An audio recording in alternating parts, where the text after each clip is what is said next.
Forgot to bring my notepad with me.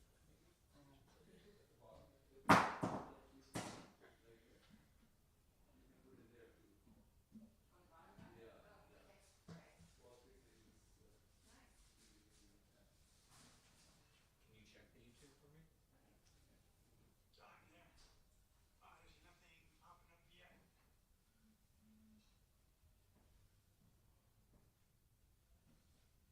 Oh, I got it. Looks like I got it. What I'm watching now, okay, yep, I'm there. I don't see anybody moving, but I assume that because it's on Vino's chair. Man, that needed a delay. Yeah, it doesn't seem to be affecting the YouTube feed. It's like stuck. The YouTube feed. Oh, there we go. Oh wow, it's literally like about a 10 to 15-second delay. Yeah, it has to be. I didn't realize it was that long. I mean, oh, well, look at this. I think we just caught up with itself. Yeah, yep, it's 5 seconds behind, I guess.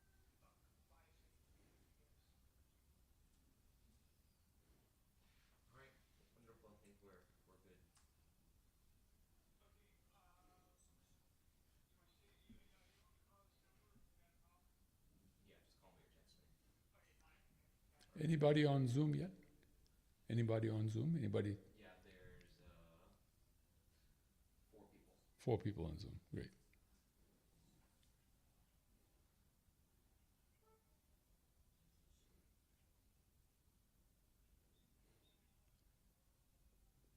Where's your son, Mataji? Right now he's in India.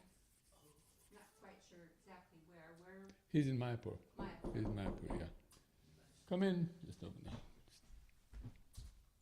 Yeah, that was pretty interesting what he said about being able Yeah, to see yeah. That was really good. Hey Krishna, come right in. You're not late at all. Can I sit here? Yeah, please. Hare Krishna, Nancy. Good to see you. Mayapur has the TOVP. When is that going to open? October, is it? They're saying 2026 sometime, Okay. but we'll see. In the past, they've postponed a number of times. So It will be the biggest ISKCON temple. yeah,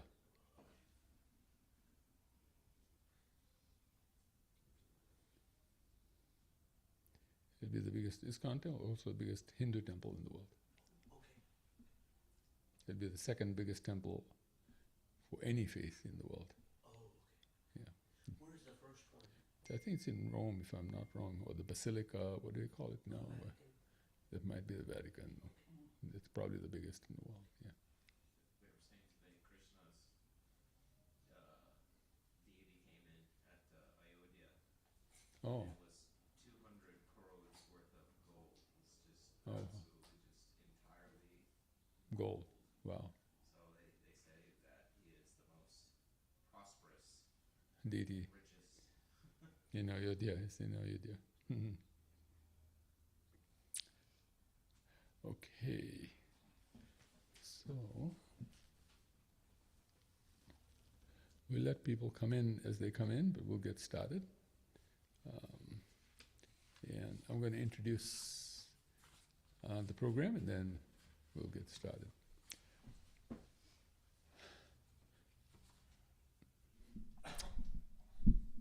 So just asking those who are online if you can hear me. Can you let us know that you can hear me? Yes? Okay. So generally the first thing we do is light a lamp, and I forgot the lamp. So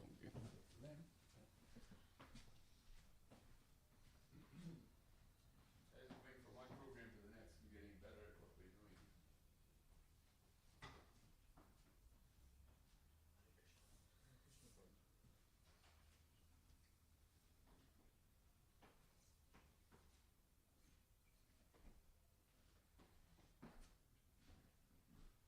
So this lighting of the lamp is a very important part of the program, because what it does is that Agni, or fire, is the Lord of communications.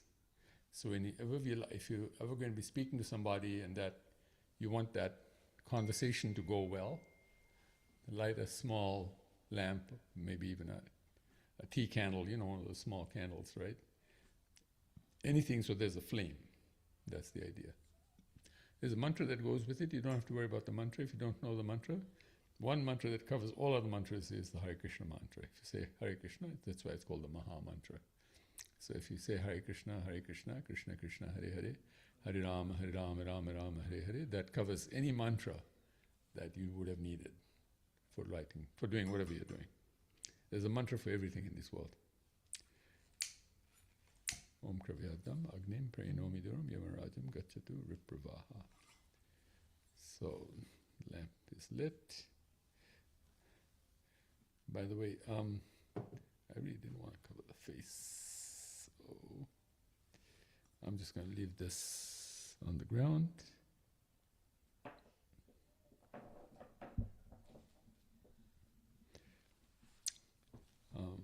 Anand Prabhu just got this made from his sister-in-law, and this is the exact replica of the face we would use for our programs, for Smile like that.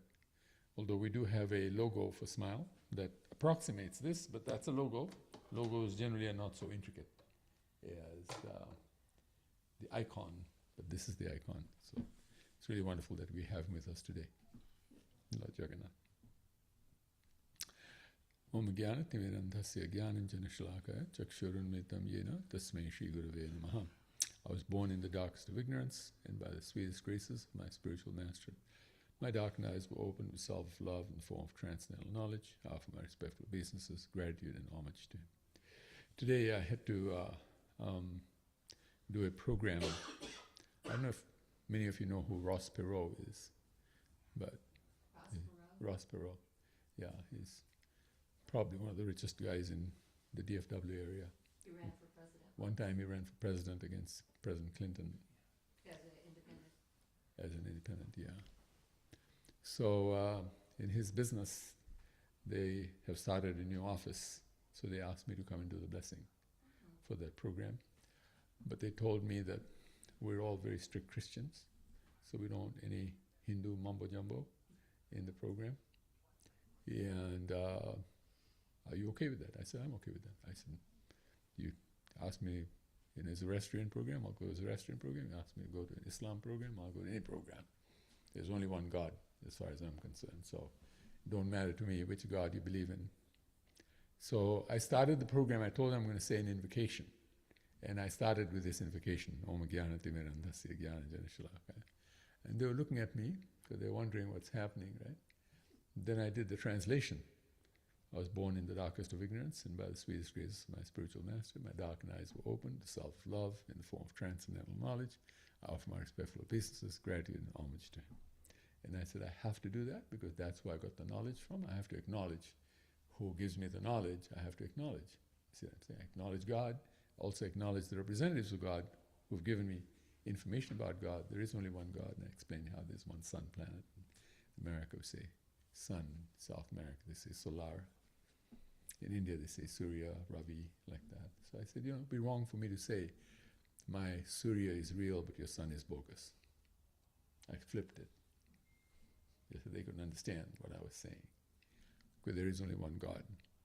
So any program I do, I invoke the presence of God, and I also invoke the presence of my spiritual master who taught me about God, because everybody is taught about God by somebody. You don't just, boom, primordial soup and the world got created. The Big Bang and the world got created. Christians love that. They like to know that it's not the Big Bang that created the world. So I equate this with the Big Bang, that it's not that you just come to know about spiritual knowledge without the presence of a spiritual master, So anyway, long story short, they had asked me to do the blessing for 45 minutes, the whole program, and I finished the program in half an hour. And they said, never happens with our priest. always goes beyond, you know, I it know. starts late and goes much later. So we appreciate the fact that you finished in half an hour, even though we had allotted 45 minutes for this. I said, well, anyway, so what do you think? What do you think about the mumbo jumbo? What mumbo jumbo? And I said, well, I did everything. I chanted Hare Krishna, I did the whole thing, 9 yards. But I explained things as I went. And as I did things, I explained what I was doing. So they said, well, there's no mumbo jumbo there. I said, yeah, there is no mumbo jumbo. When you deal with God, there's no mumbo jumbo. When you don't deal with God, it's all mumbo jumbo. How many people were there? Just out of curiosity. There are about 15 people. Wow. Yeah, Very and nice. these were leaders, you know. Yeah. They're all leaders. Yeah. And they asked me questions, you know, can I surrender my free will to God? And I said, no, you can't. And they said, why? I said, if you surrender your free will to God, you will have no more free will left. And how will you love anybody? For love, you need free will. You must make, it's a choice. Love is not by force. You can't force somebody to love somebody, so you have to have free will. So you surrender it to somebody else, you don't have any more free will left, right? It belongs to that person now. That person can love, you can't. And I said, if you can't love, that's a end game situation. You ended the game there. And I said, God won't let you end the game, so you may think you surrendered your free will, but you didn't, because you can't surrender your free will. God has made it such. Soul is eternal, which means it has eternal free will. No one can surrender it. Because if you could, there will be bad operators who will make you surrender your free will to them. But God made it such that it can't be done, you know. So they really appreciated it because they felt like their priest never answered these questions, you know. And their priest had said, yes, you can surrender your will to Jesus. And here I am saying, no.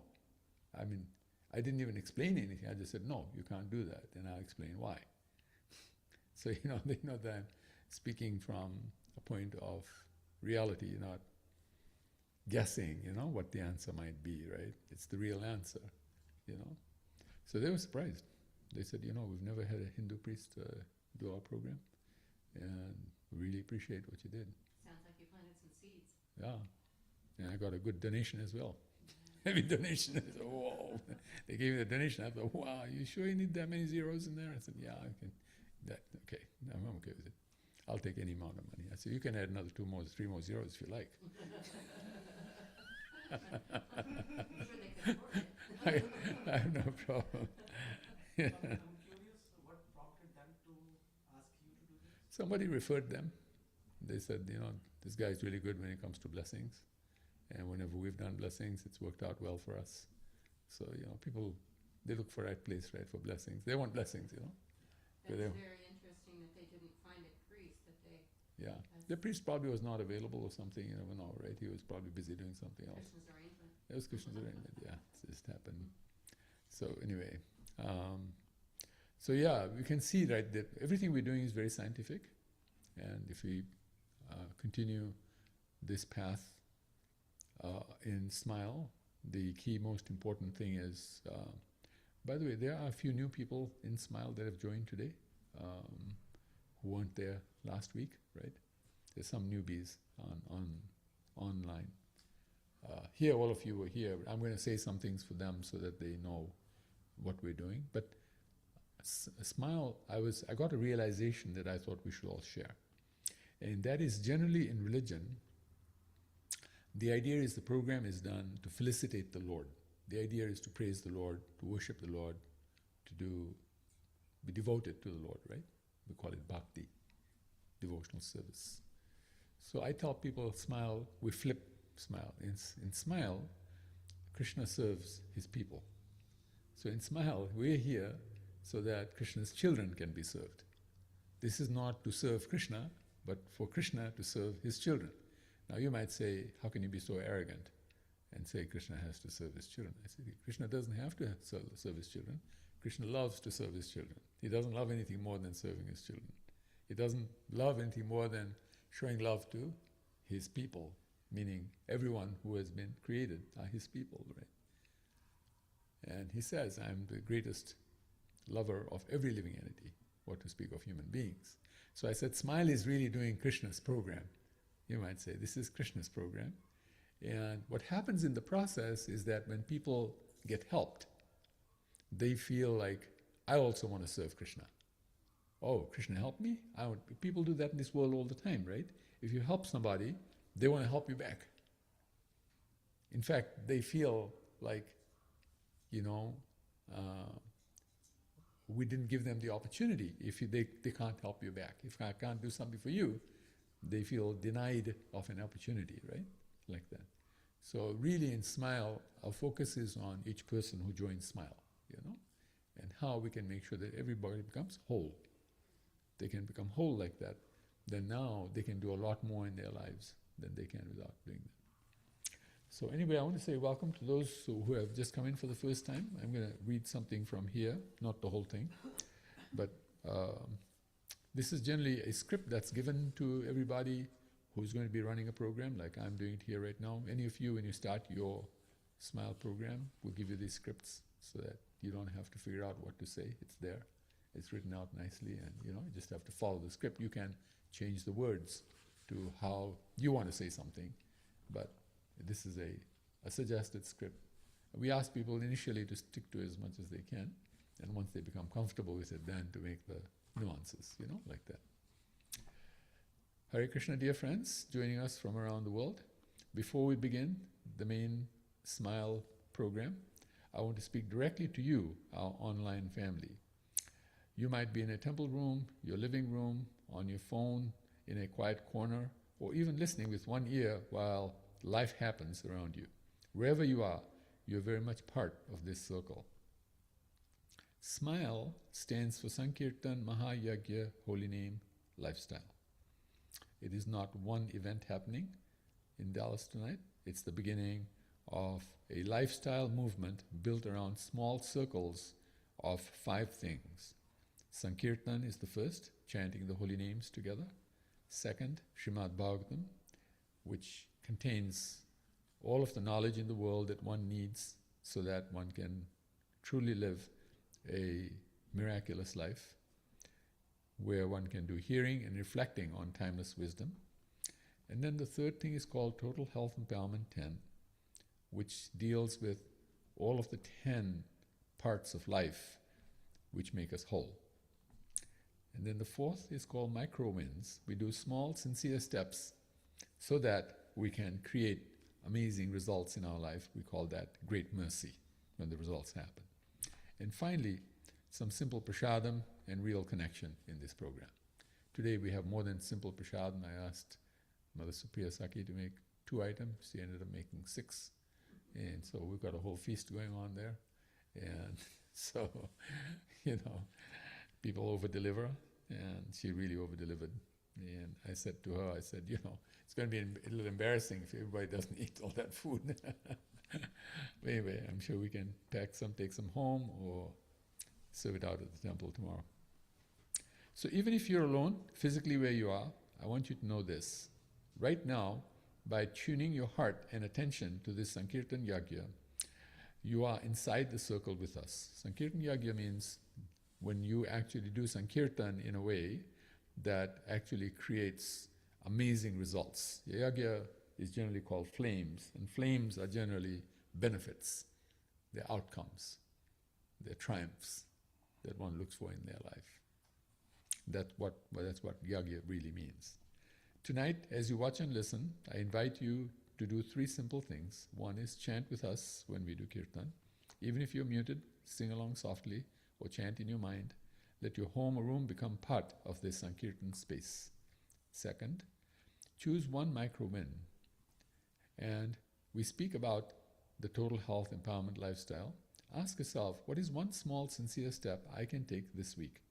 It might be 1 extra round, 1 verse of Bhagavatam a day, 1 honest conversation, 1 small act of service. Don't aim huge. Aim for sincere and doable. 3, imagine a circle where you are. As you see the in-person circle here, imagine a small smile circle in your own city, even if it's just you and 1 other person to begin with. If something stirs in your heart, we'll give you ways to explore hosting and stewarding in the future. Our Smile seal says, living the Sankirtan Mahayagya lifestyle, Sankirtan Micro wins, big mercy. That's my prayer for you tonight, that wherever you are in the world, you feel the holy name, Bhagavatam, and the mercy of these micro wins reaching into your real life. Thank you for being here. Thank you for bringing your heart. And now we're going to bring you right into the main gathering, live from our Avon here on Gurley Avenue in Dallas, Texas. Please stay with us, chant with us, and let's see what the Lord wants to begin through smile in your part of the world. Thank you very much. So now we're going to do Kirtan. And after we do Kirtan, we're going to actually, we'll all stand up, by the way, when Kirtan happens. And then we'll speak about the 7 flames of Kirtan. And I'll have each of you read 1 flame. And wherever we stop at 7, from then on, we'll also be reading about the 5 flames of Srimad Bhagavatam, and so then 5 more people can speak about that. And of course, we'll be reading from the Srimad Bhagavatam today, and as we read, we'll all get a chance to do at least a minute's worth of reading. So thank you, Rasikarani Prabhu, for being with us. Please lead the Kirtan. We'll all stand up for the Kirtan. We'll do that for 10 or 15 minutes. You can sit down. You don't have to stand. Okay? Good. That mic is going to be for you. Oh. Yeah. So we can hear you better. Yeah.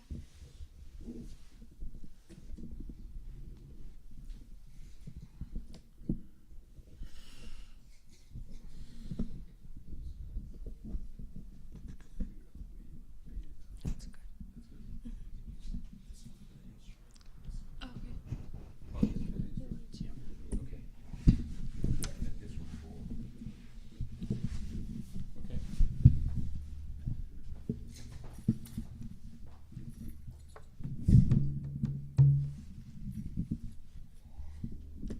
Roshi, is it okay to put my cup here, or is that disrespectful? No, no. Because, okay, Yeah. I'm sure. You keep yourself next to you. Is it okay if I sit? Yes, absolutely. Hare Krishna, Krishna Krishna, Hare Hare, Hare Rama, Rama Rama, Hare Hare. Hare Krishna, Krishna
Jaya Radha Kala Chanji Radha Kala Chanji Radhe.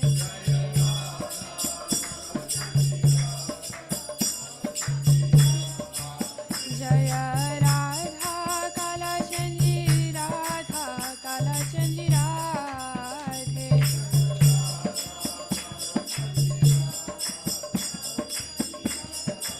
Jaya Prabhupada, Jaya Prabhupada, Jaya Prabhupada, Jaya Prabhupada.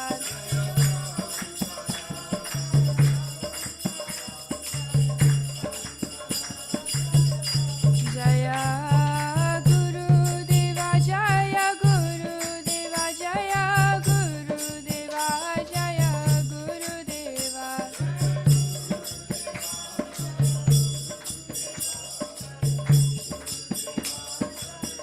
Nitai Gaura Hari Bol, Hari Bol, Hari Bol, Nitai Gaura Hari Bol.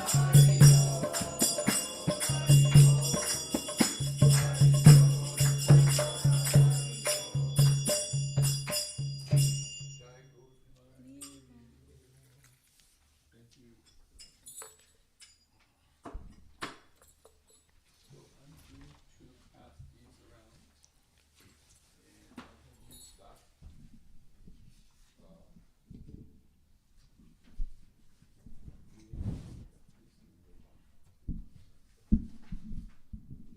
Okay, there you go. Thank you. I'll answer it.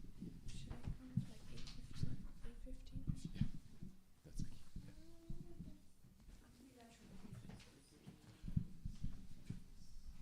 There should be 2 pages that you get, and Just one.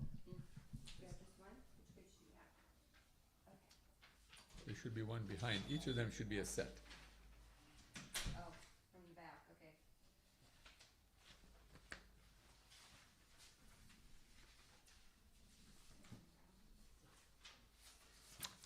Actually, Yeah. So do you have key framework? okay.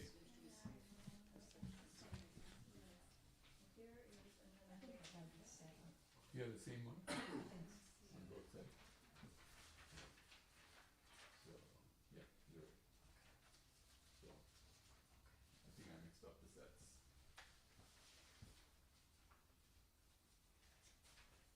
So they're not correct, because then I put some in the front that actually makes it messed up. The ones at the back are correct.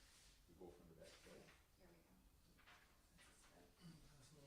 Oh, All these ones that say 7 planes in big letters are wrong. Okay. Yeah, that's the big one, right? Yeah, I'm gonna give you the small one, and then I'm gonna put the big one. This page is different though. Yeah.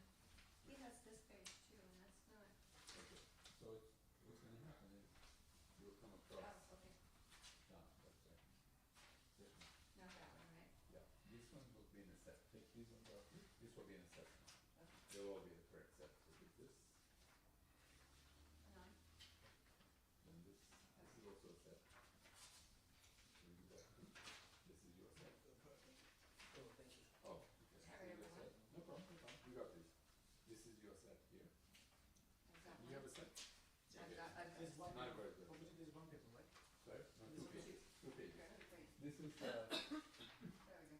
okay, now you got it. Oh, okay. And here's yours. I've got mine right here. You got them? Okay. Key frameworks? Yeah. Second page? Yeah. Okay, The first one's got small 7, not big 7. okay. Okay, good. Yeah, you got it. Okay. That's perfect. Now we got it. Everybody got it. Okay. I see. You're fine. I'll take- Okay, I'll take- so what we'll do is, did you out get my later. set? Yeah. No, there's your set. Oops, sorry, there we are. Okay.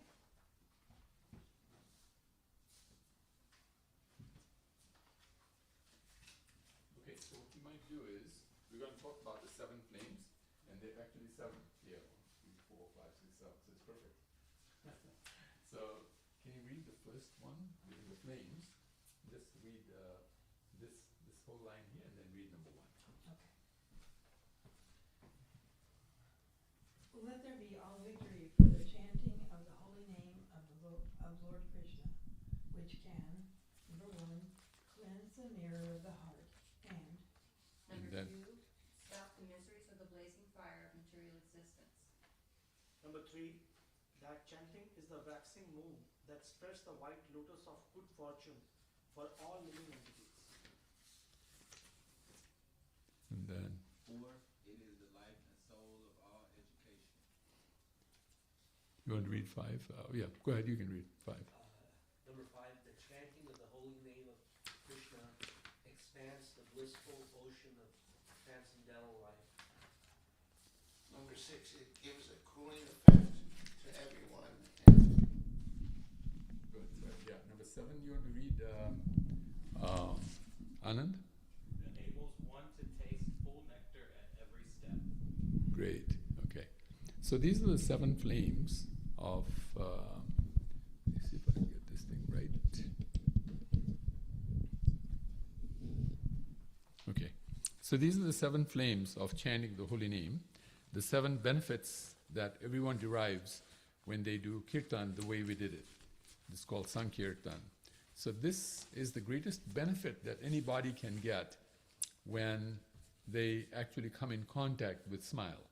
That these 7 things will happen for them.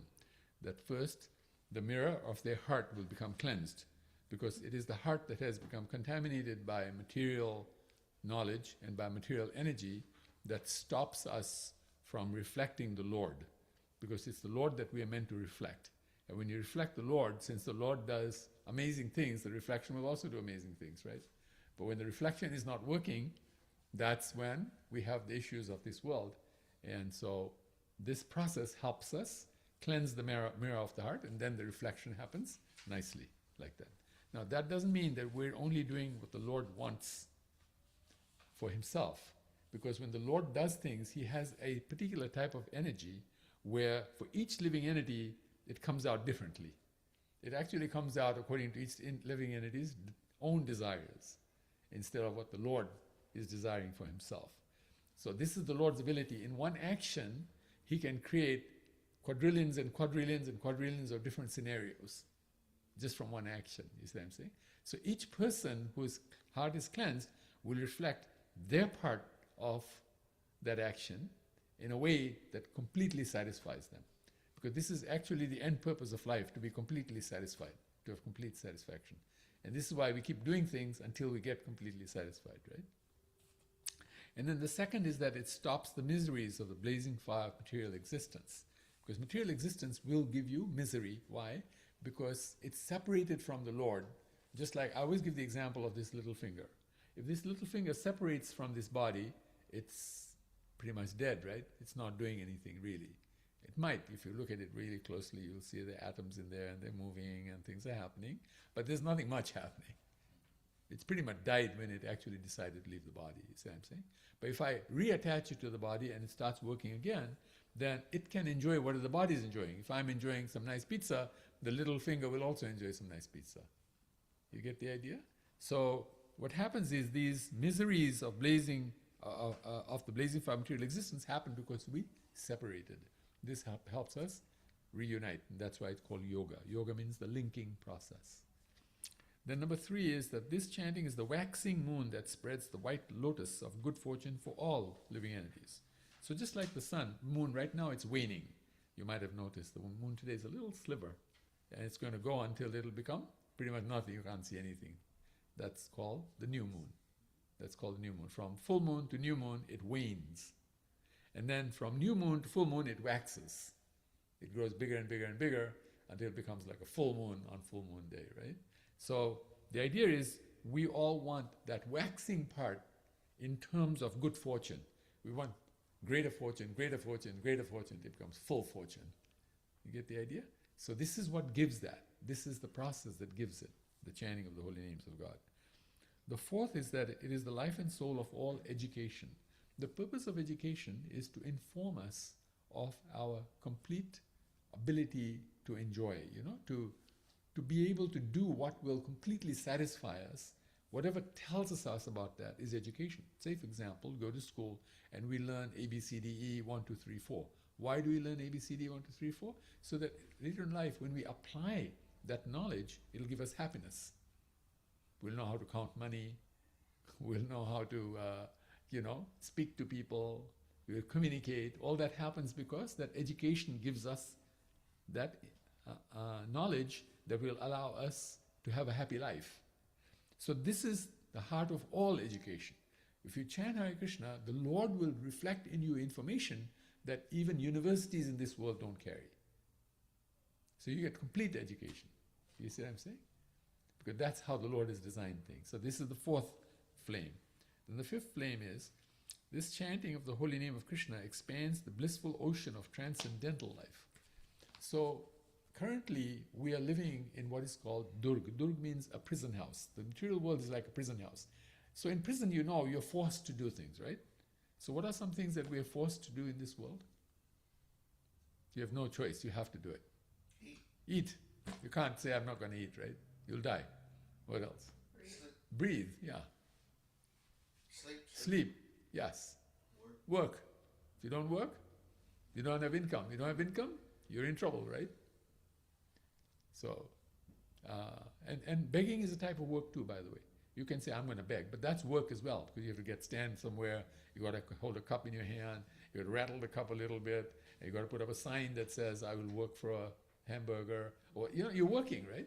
Everything is work. You have to do something you don't like to. Nobody likes to stand on the side of the street and do that, right? So that's work. Yeah. So like that. So this, what this chanting does is that it brings us away from that to a transcendental life, which means goes beyond work, beyond eating, beyond sleeping, beyond breathing, beyond drinking. What is life beyond that when you don't have to have those things? Those things will automatically come if you need it, and they won't be there if you don't. So in the spiritual world, you can hold your breath for quadrillions and quadrillions of millenniums, what to speak of years. Don't breathe. You'll still be alive. Your body is so strong, it doesn't need breath to power it. It doesn't need food. It doesn't need water. It doesn't need sleep. Actually, nobody sleeps there because their body is so luminous that it's like the sun. So wherever they go, everything brightens up. It's daytime all day, all the time. And they're so powerful, they have so much energy, they don't want to sleep. You know? It's just like, say for example, let's take an example of some event that we do in this world, where somebody does that they really love. What's an event that people really love? And when they do it, they're like totally alive doing it. What's an example of an event like that? I'm going to give you one because this was my past life, but dancing in the nightclub with your girlfriend or boyfriend, whoever it is, right? Your significant your partner. And you're in the middle of a dance and the best rock music is going on and you're like really having a good time, right? How many people at that time think, okay, I think I'm going to go to sleep right now? How many people think, I think I'm going to eat something right now? You know, how many people, I want to drink something? Right? They don't want anything. They're just so much into enjoying what they're doing that they would think if someone came and said, hey, stop, you need to have some food before you continue dancing. They'll chuck the person away and say, get out of here, man. I'm having a good time right now. What are you bringing some food here for? You see what I'm saying? So the same thing in the spiritual. Everybody is in the height of enjoyment, doing what they're doing. They don't need to sleep because the energy doesn't drop. It only becomes more and more and more. So this is called transcendental living. And you can start experiencing this world. Devotees experience transcendental living in this world. And then they realize, wow, it would be so nice if this is how it always was. But we didn't have to go back to the silly things that we really don't want to do, but you have to do it. You have no choice. You see what I'm saying? Like that. And then the sixth one is, it gives a cooling effect to everyone. Because, you know, as we live life, right, we all get heated up, anxious, you know, we have stress, right? The body heats like that. It overheats, that's what you call it. It's in sickness, right? It became sick because it overheated. You need to cool it down, went to 106. It's supposed to be at, what is it, 98 point something, right? 98.6. Instead it went to 106. Well, it got too hot. You need to start cooling down. The holy name gives the cooling effect, not just from the point of view of the temperature of the body, but the temperature of life. So life doesn't overheat. When something overheats, it stops working, right? You got to cool it down. Like if you have a computer, the computer has a little fan in it, right? To keep it cool. Otherwise, if it heats too much, the computer will switch off. So this gives a cooling effect so that you can do more in life. And finally, Everyone wants things to be cool. yeah, people like things to be cool. If it's not cool, it's not good. Yeah, that's right. And when people get a little worked up, people say chill, right?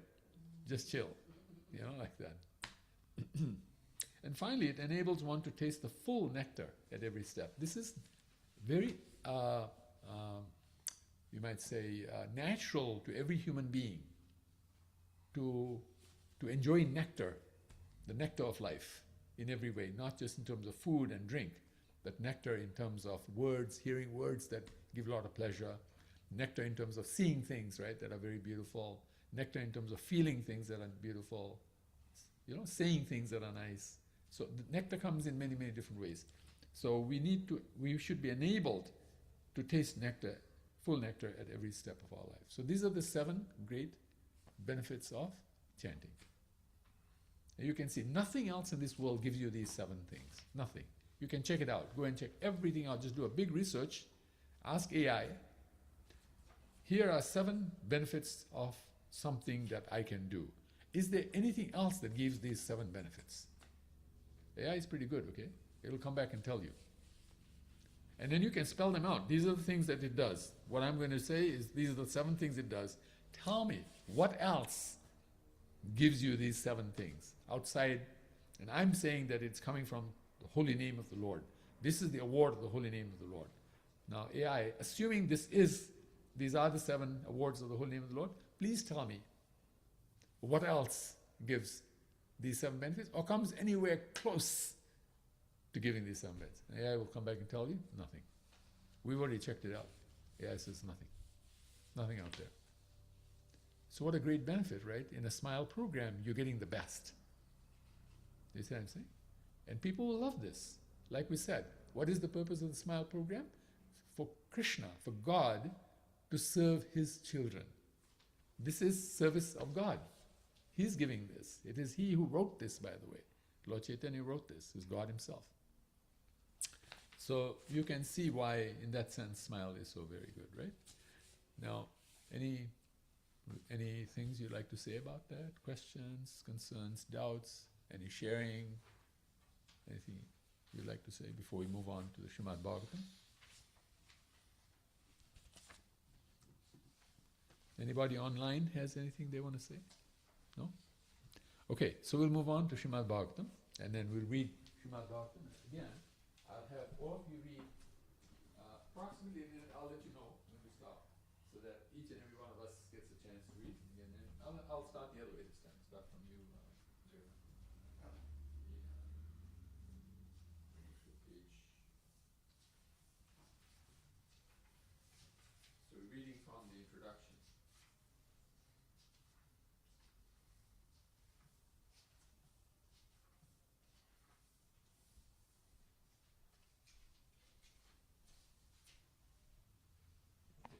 So here, we can start from this line here. Okay.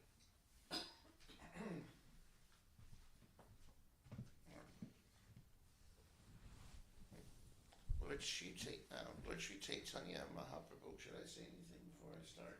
No, we're I fine. was thinking, no. Yeah. all right. Well, like we can say something. We can say something before we all start. Let's all say Om Namo Bhagavate Vasudevaya 3 times, right? So let's do that together. Om Namo Bhagavate Vasudevaya. Om Namo Bhagavate Vasudevaya. Om Namo Bhagavate Vasudevaya. By the way, that mantra is how the Srimad Bhagavatam starts. So when you say something in the beginning, there's a saying in the Vedas that whatever comes in the beginning accounts for more than 50% of the success of what will follow after that. Just the first. So just this mantra creates more than 50% of the success of reading the whole Bhagavatam like that. You can imagine how powerful that is, right? Okay, so please continue. Lord Sri Chaitanya Mahaprabhu is the self-same Lord Sri Krishna. This time, however, he appeared as a great devotee of the Lord in order to preach to the people in general, as well as to religionists and philosophers about the transcendental position of Sri Krishna, the primeval Lord, and to the cause of all causes. The essence of his preaching is that Lord Sri Krishna, who appeared in Vrajabhumi, Vrindavan, as the son of King Vraja, Nanda Maharaj, is the Supreme Personality of Godhead, and is therefore worshipable by all. Vrindavan Dham is non-different from the Lord because the name, fame, form, and place where the Lord manifests himself are all identical with the Lord as absolute knowledge. Therefore, Vrindavan Dham is as worshipable as the Lord. The highest form of transcendental worship of the Lord was exhibited by the damsels of Rajabhumi in the form of pure affection for the Lord. And Lord Sri Chaitanya Mahaprabhu recommends this process as the most excellent mode of worship. He accepts Srimad Bhagavat Purana as the spotless literature for understanding the Lord, and he preaches that the ultimate goal of life for all human beings is to attain the stage of prema, or love of God. Many devotees of Lord Chaitanya, like Sri Vrindavan Das Thakur, Sri Lochana Das Thakur, Sri Krishna Das Kaviraj Goswami, Sri Kavika Purna, Sri Prabodhananda Saraswati, Sri Rupa Goswami, Sri Sanatan Goswami, Sri Raghunath Bhatta Goswami, Sri Jiva Goswami, Sri Gopal Bhatta Goswami, Sri Raghunath Das Goswami, and in this later age, within 200 years, Sri Vishwanath Chakravarti, Sri Baladev Vidyabhushan, Sri Shyamananda Goswami, Sri Narottam Das Thakur, Sri Bhakti Vinod Thakur, and at last Sri Bhakti Siddhanta Saraswati Thakur, our spiritual master, and many other great and renowned scholars and devotees of the Lord have prepared voluminous books and literatures on the life and precepts of the Lord. Such literatures are all based on the Shastras, like the Vedas, the Puranas, Upanishads, Ramayana, Mahabharata, and other histories and authentic literatures approved by the recognized acharyas. Okay, let's stop there. Okay, now you continue from there. Thank you. This is from Srimad Bhagavatam. This is the introduction. If you look at the introduction, Okay. it'll be, what page number are you on, by the way? On 5, Page number 5, towards the bottom. towards the bottom, introduction. Okay, sorry, go ahead, yes. They are unique in composition and unrivaled in presentation, and they're full of transcendental knowledge. Unfortunately, the people of the world are still ignorant of them, but when these literatures, which are mostly in Sanskrit and Bengali, come to light the world, and when they are presented before thinking people, then India's glory and the message of love will overflood this morbid world, which is vainly searching after peace and prosperity by various illusory methods not approved by the acharyas in the chain of disciplic succession. The readers of the small description of the life and precepts of Lord Chaitanya will profit much to go through the books of Srila Vrindavana Dasa Thakura, Sri Chaitanya Bhagavata, and Sri Krishna Dasa Kaviraja Goswami, Sri Chaitanya Charitamrita.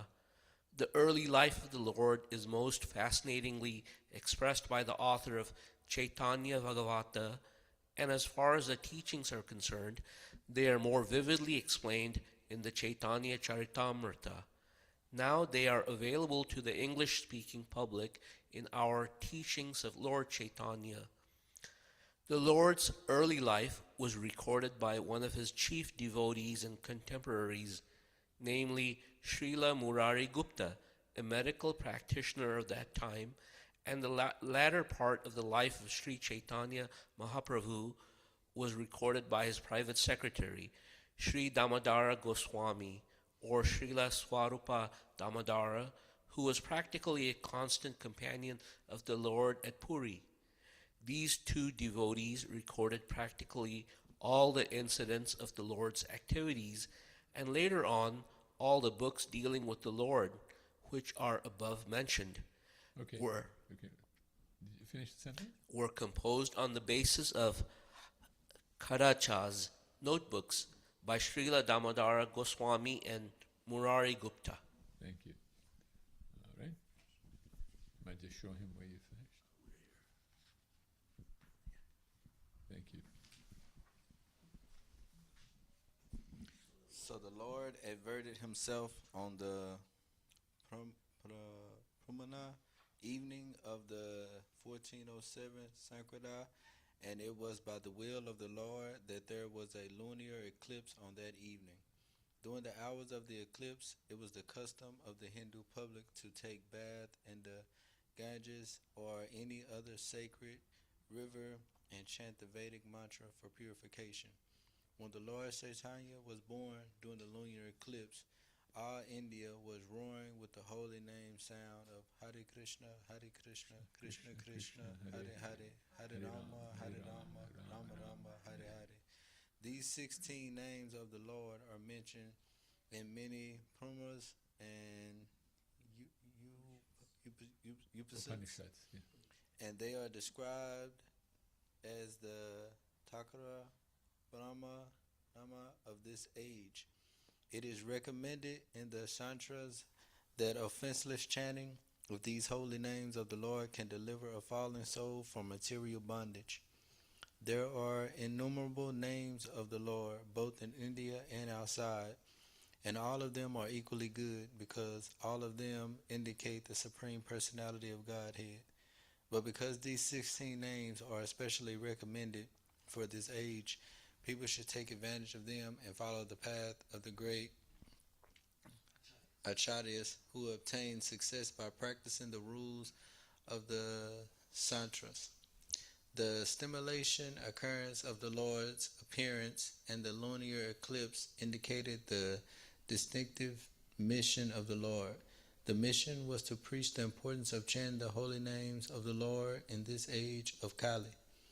In this present age, quarrels take place over trifles, and therefore the Shastras have recommended for this age a common platform for realization, namely chanting the holy names of the Lord. People can hold meetings to glorify the Lord in their respective languages and with melodious songs, and if such performances are exuded in an offenseless manner, it is certain that the participants will gradually obtain spiritual perfection without having to undergo more rigorous methods. All right, thank you. Thank you. Pass it on to the next person.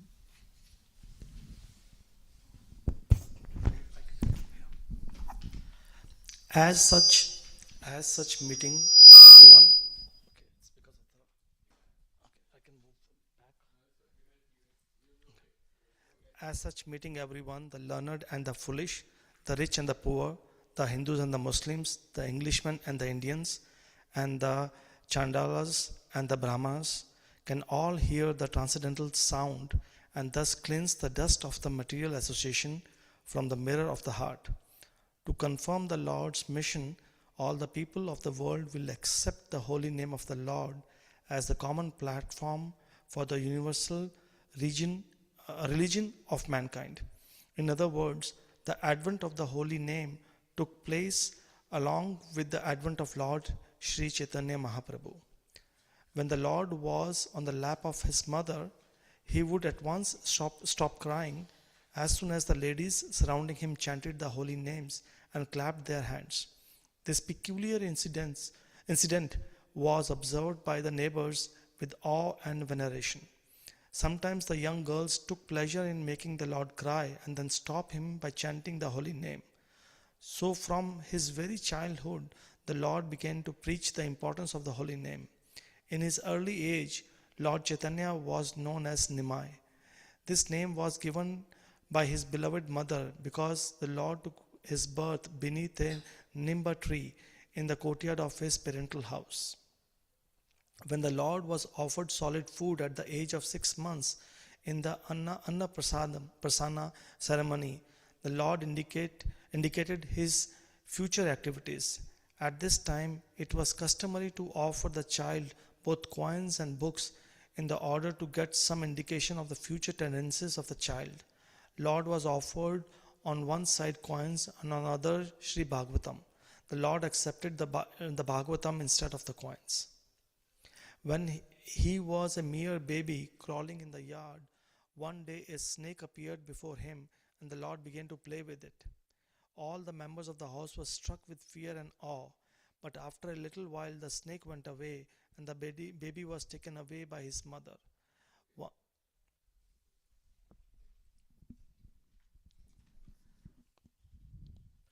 Once he was stolen by a thief who intended to steal his ornaments, but the Lord took a pleasure trip on the shoulder of the bewildered thief who was searching for a solitary place in order to rob the baby.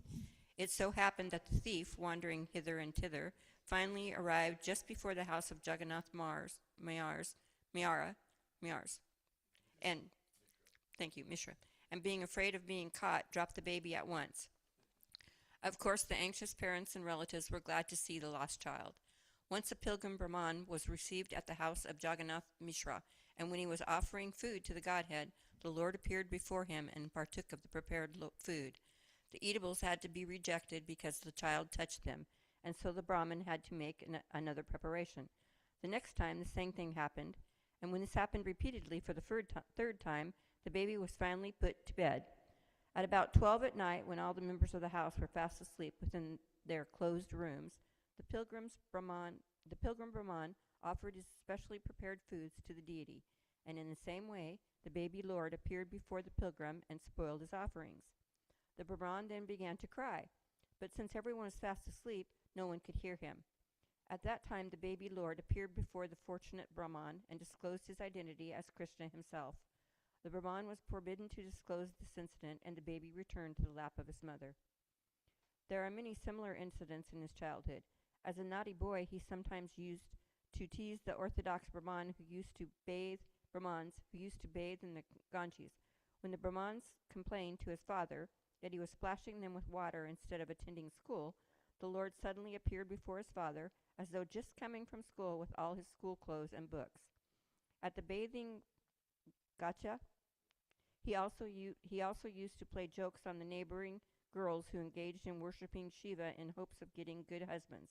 This is a common practice amongst unmarried girls in Hindu families. While they were engaged in such worship, the Lord naughtily appeared before them and said, "My dear sisters, please give me all the offerings you have just brought for Lord Shiva. Lord Shiva is my devotee, and Parvati is my maidservant. If you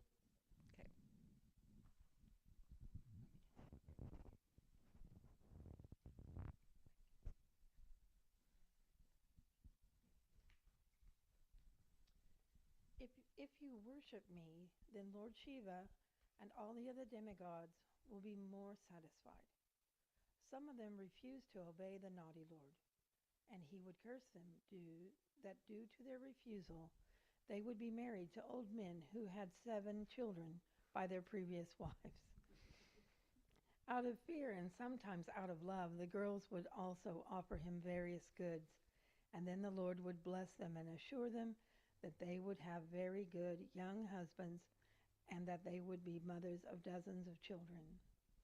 The blessings would enliven the girls, but they used often to complain of these incidents to their mothers. In this way, the Lord passed his early childhood.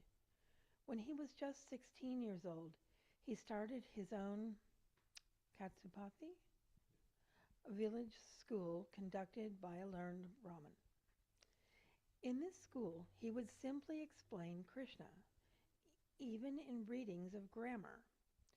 Srila Jiva Goswami, in order to please the Lord, later composed a grammar in Sanskrit in which all the rules of grammar were explained with examples that use the holy names of the Lord. This grammar is still current.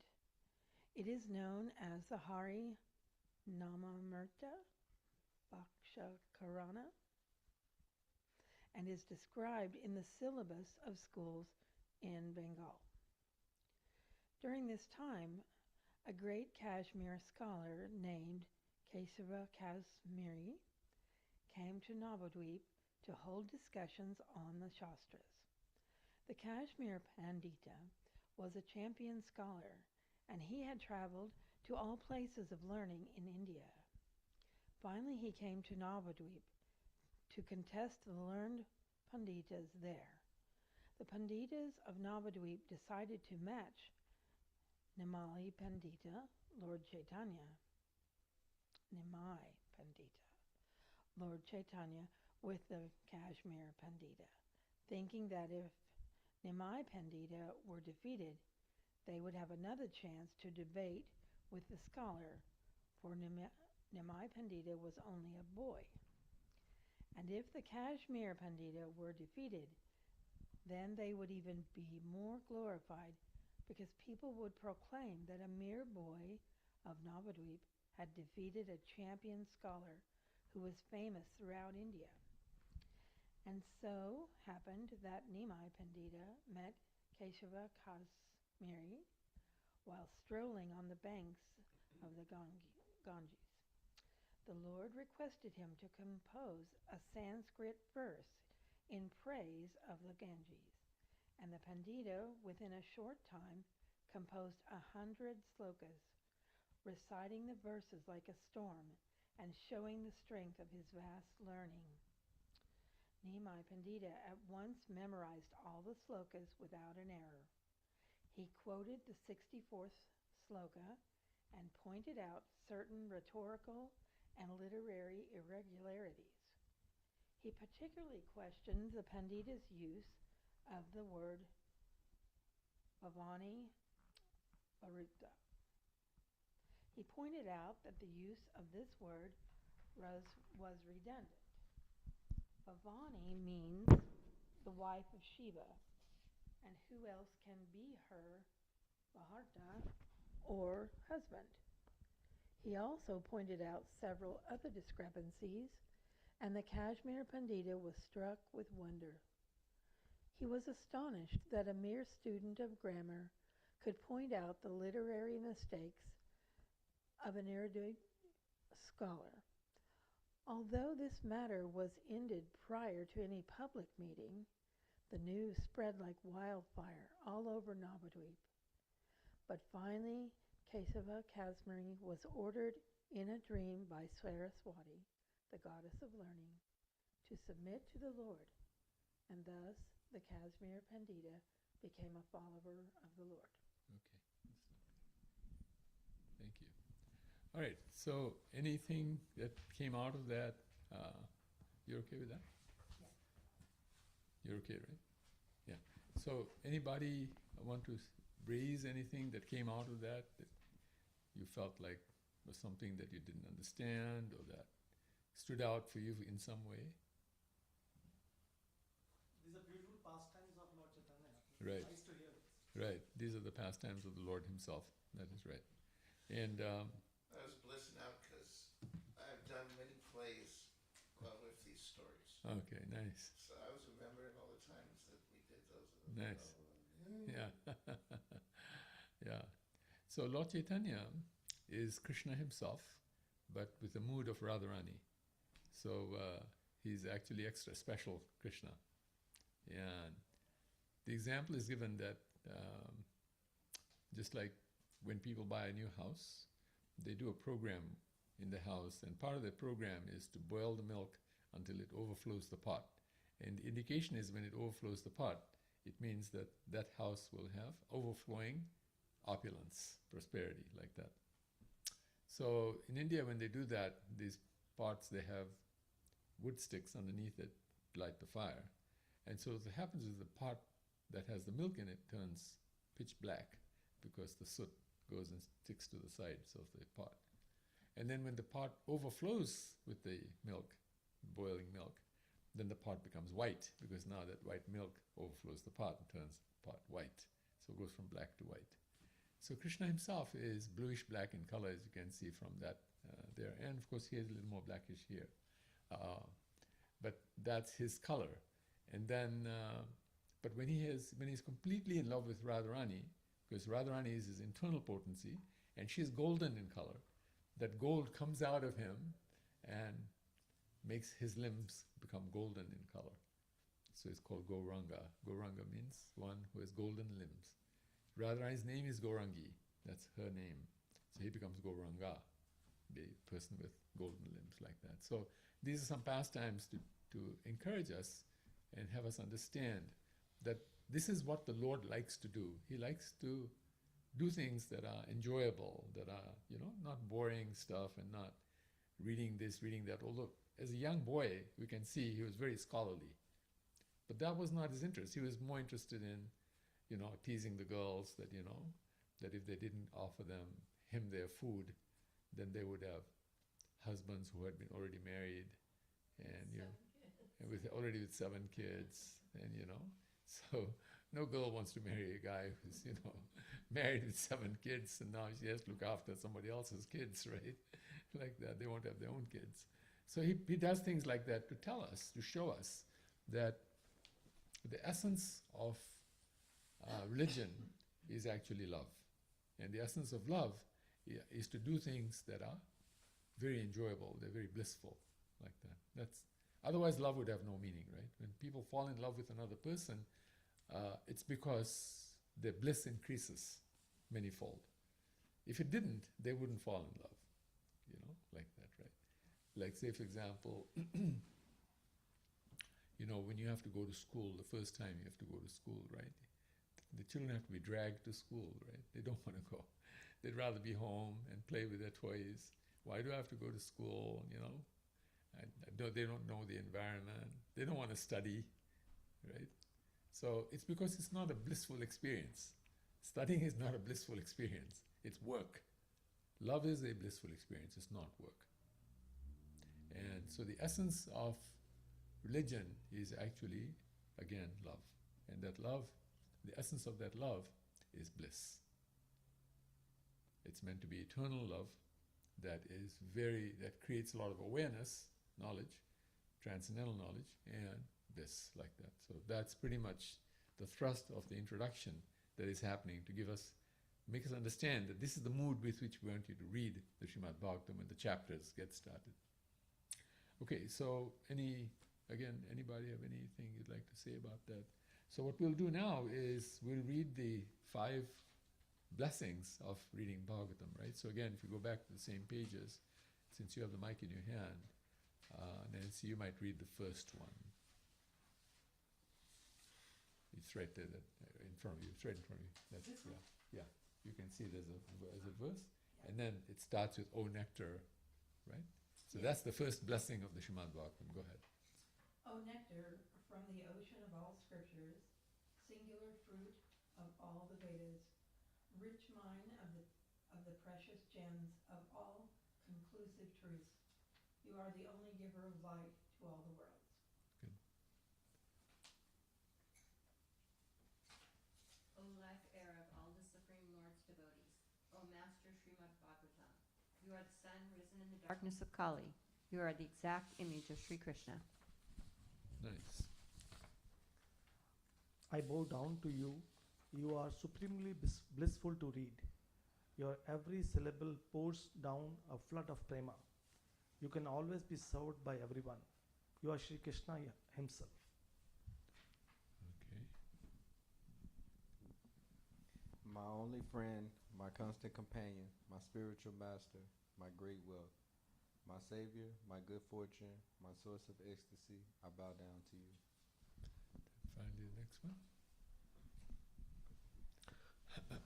O bestower of saintliness to the unsaintly, O exalter of the most fallen, please never leave me. Always appear in my heart and my voice with pure love. So again, we can see from this, these are amazing benefits. Again, there's no comparison. There is no activity in this world that you can do in this amount of time to create these great 5 blessings that we get, right? Because it says this is the nectar from the ocean of all scriptures. So if you take all the scriptures and turn that into a big ocean of scriptures, the nectar that comes out of it is Srimad Bhagavatam. It's the singular fruit of the Vedas. The singular fruit. So it's the ultimate purpose of religion to study Bhagavatam. It's the rich mine of the precious gems of all conclusive truths, because people want truths in this world. And if you take the conclusive truths, then this is the rich mine of all the precious gems of all those conclusive truths are in the Srimad Bhagavatam. What it really means is you don't need to read anything else. If you just read the whole Bhagavatam, you're it. You got it. There's nothing else you need to know after that. You got the full information. And then it says, you are the only giver of light to all the worlds. There is nothing else gives light like this. The others are so dim. It's a little like, the The sun gives light, right? But how much light does this flame give? Very little. You can't compare this flame to the sun. You know, this flame hardly gives light to a few feet, right? And the sun gives light to the whole universe. So Bhagavatam is like that. All the books of this world give a little bit of light. But the Bhagavatam gives light at a level that you might say it's the only real giver of light. You get the idea? What a great blessing, right? To read Bhagavatam. Then the second one says, O life heir of the Supreme Lord's devotees. So who is a devotee? A devotee is a person who wants to experience love of God. Because love of God is very special. It's very powerful. So devotee is one who, and so these devotees who want to experience that, Bhagavatam is their life heir. Because if you have life, then you can experience bliss, right? If you don't have life, you don't experience bliss. You don't notice when somebody leaves their body and you see that their body is lying down there, right? It cannot experience bliss, can it? It can't say, I love pizza, let's have some pizza. It can't do it. Even the simplest bliss it cannot enjoy. So, so here it makes it very clear that this is the life heir of all of us. Oh Master, Srimad Bhagavatam, this is the Master. This is the one who actually teaches us how we can learn everything. And the way Master is used here is not in terms of work, Master in terms of teacher. There's the master and then the student. You know, master is one who has mastery. So here's Srimad Bhagavatam that has all the mastery in this world. You are the sun risen in the darkness of Kali. Kali is the age. There are 4 ages that we go through. And Kali Yuga is the darkest age. This is the sun that rises in that age and gives light. You are the exact image of Sri Krishna. So he's the Supreme Personality of Godhead represented in book form. And then it says, I bow down to you who are supremely blissful to read. You notice when you read it, you feel a type of bliss in your heart. It's as if an empire is speaking to you. The Lord is speaking to him personally. Your every syllable pours down a flood of prema. Prema means love. Every syllable. I mean, you know, like when we said Om Namo Bhagavate Vasudeva. Om is 1 syllable. Namo is 2 syllables. Bhagavate is 4 syllables. Right? Every syllable pours down a flood of prema. I mean, how great is that, right? A flood. What does a flood mean? It's overwhelming you with love. And then it says you can always be served by everyone. That's the best of this all. Anybody can read Bhagavatam. You don't need to have a qualification. The fact that you're born human means you're qualified. So how nice this is, because there are a lot of people in this world who feel that they're not recognized. They're not treated, you know, with fairness and love, justice, like that, right? So here's the Bhagavatam that's saying, hey, I'm with you. The Bhagavatam is with you. You got everyone with you. You got the Lord with you.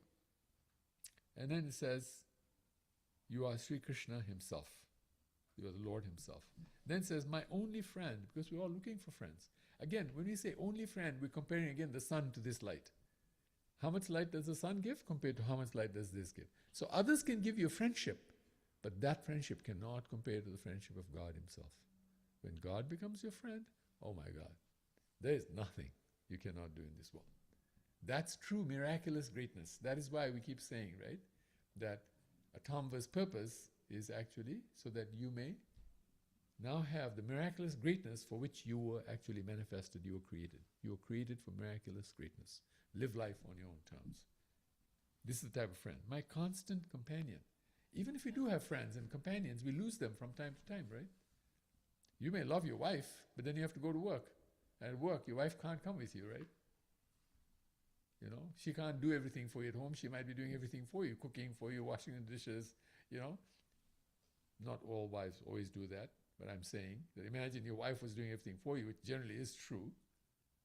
When you go to work, you have no support like that, right? Instead, you have a person holding a stick and saying, better make sure you reach this goal, make sure you get this project finished. You see what I'm saying? And then my spiritual master. We all need spiritual masters. He is the spiritual master. If you reach my Bhagavatam, you got a spiritual master now. Who is the spiritual master? Spiritual master has 2 qualities. The spiritual master has very good behavior and very good knowledge.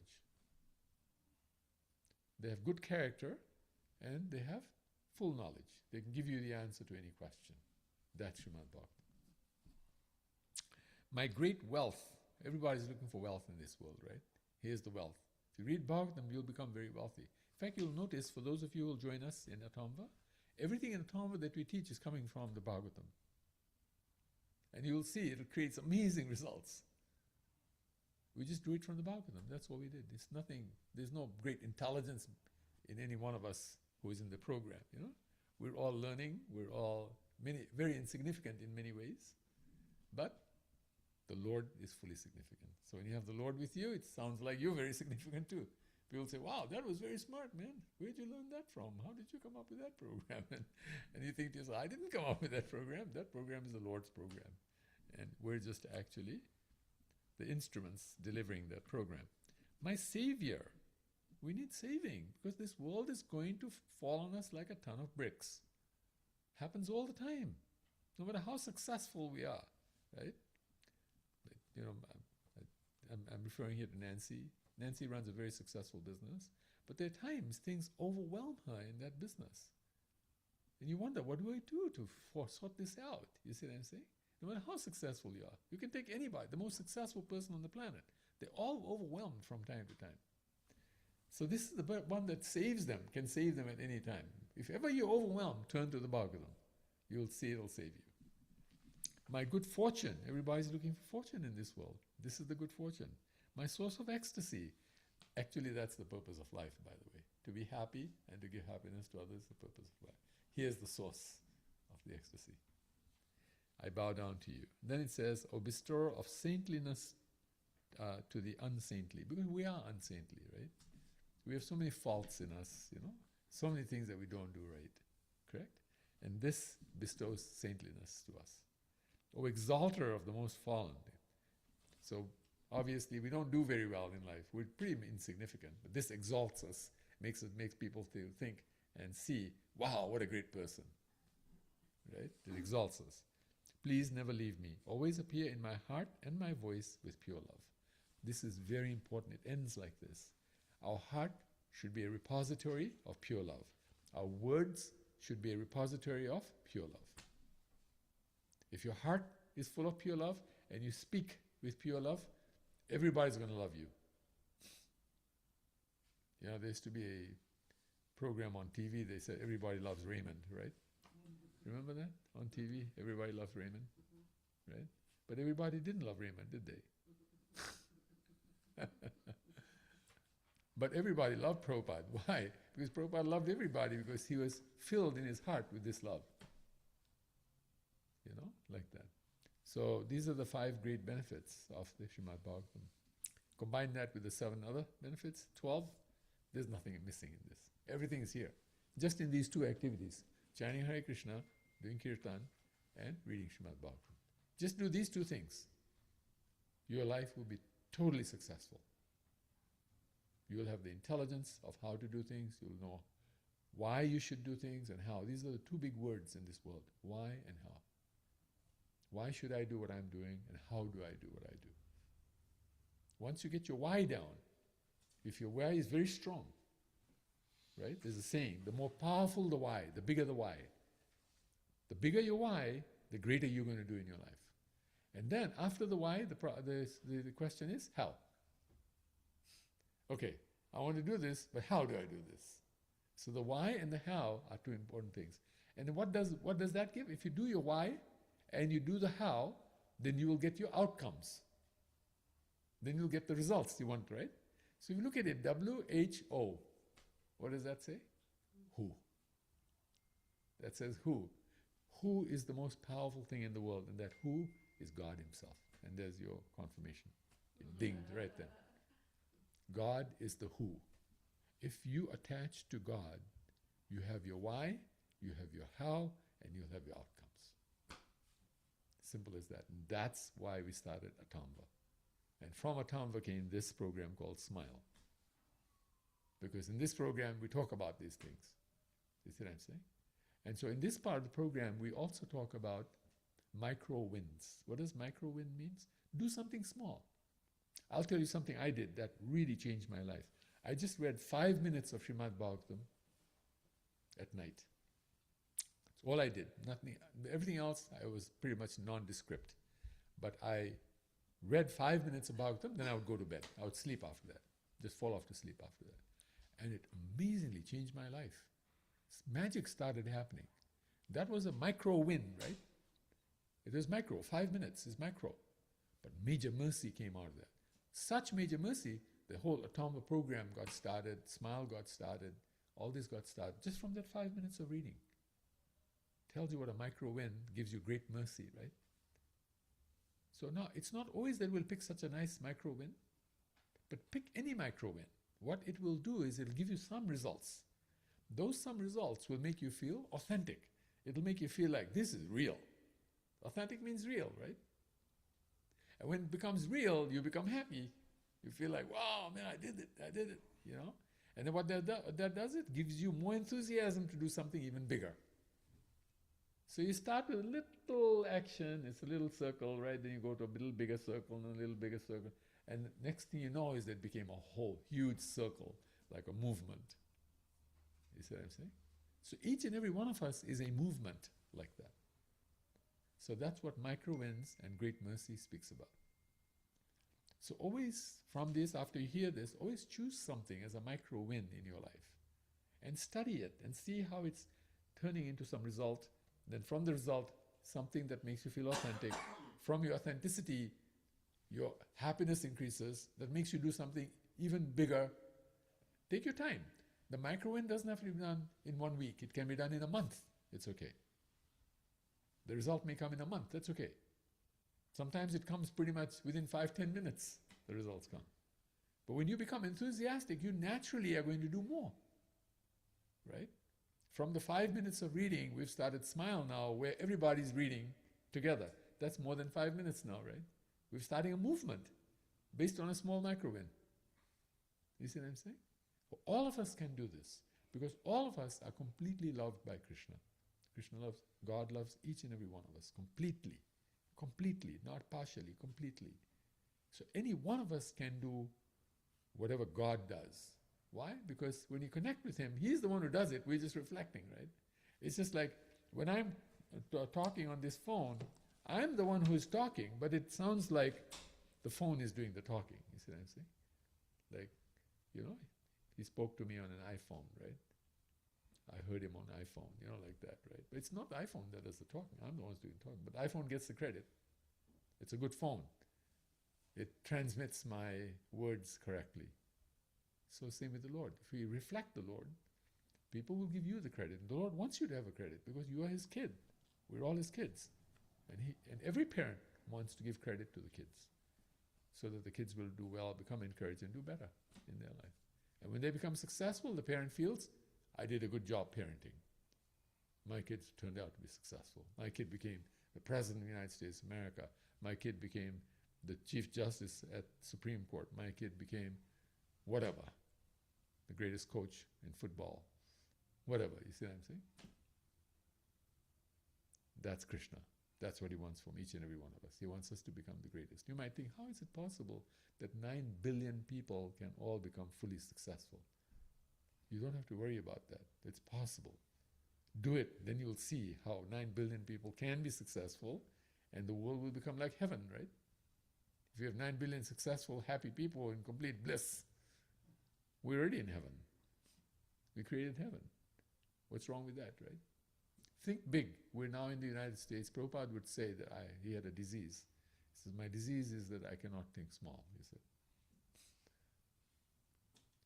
So in America, especially we're in Texas, right? Texas is, we say things should be Texas size, right? Texas is a big state, Texas size. So Texas size yourself. Become big. Do big things. When you do big things, it'll be easier. Doing small things is harder because small things frustrate very easily. Big things don't frustrate as easily because there's a power behind it, right? And who is the greatest power? The Lord Himself. So that's what we do in micro wins and major mercy, that part of the program. Any of you can think of a micro win that you can do? Something that you might consider a micro win that you'd like to speak about. You don't have to be, you don't have to say anything, but yes. I picked up a service